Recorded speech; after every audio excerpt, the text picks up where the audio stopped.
Bonjour mes amis, je vous retrouve aujourd'hui pour une nouvelle vidéo sur les mouvements littéraires.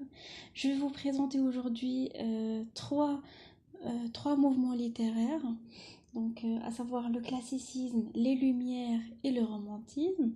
Je vais commencer par le classicisme, qui est un mouvement qui a duré toute la seconde moitié du XVIIe siècle. C'est un mouvement qui est basé sur le modèle antique, qui recherche l'équilibre, la mesure et la représentation de l'âme humaine. C'est un mouvement euh, qui est assez particulier, vu qu'il codifie son esthétique sur des règles strictes, notamment en théâtre, où il adopte les règles des trois unités, la vraisemblance et la bienséance. Parmi les auteurs qui représentent ce mouvement, je vais citer les plus connus, hein, à savoir Molière, Corneille, Racine ou Jean de La Fontaine. Voilà, en grosso modo, je vous ai présenté ce que c'est que le classicisme. Je passe aux Lumières.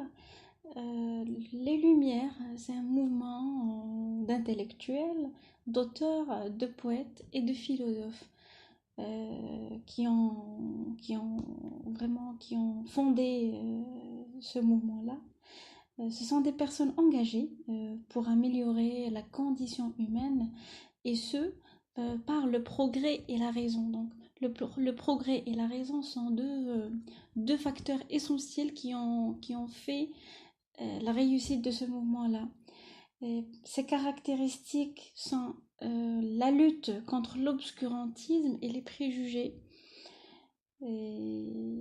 C'est la raison pour laquelle il est appelé lumière. Donc, c'est pour rompre avec les autres mouvements où l'homme était encore, je dirais entre parenthèses, arriéré un petit peu.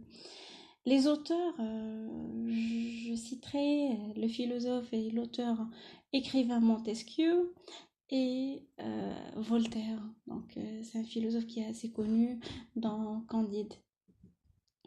Le romantisme, le troisième mouvement, c'est un mouvement qui apparaît après la Révolution française.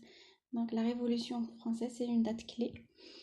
Il rassemble des auteurs et écrivains qui veulent rompre avec le classicisme et mettre en avant l'exaltation du moi.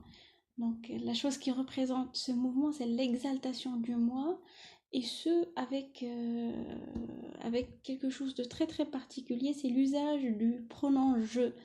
Donc toutes les œuvres de ce mouvement-là, elles représentent le moi, et les auteurs adoptent donc le jeu. C'est un mouvement qui exprime la sensibilité de l'âme et qui se contredit aussi avec le rationalisme des Lumières. Le plus grand auteur qui est très connu, donc je citerai Victor Hugo avec les Contemplations, aussi non, il y en a pas mal, il y en a pas mal.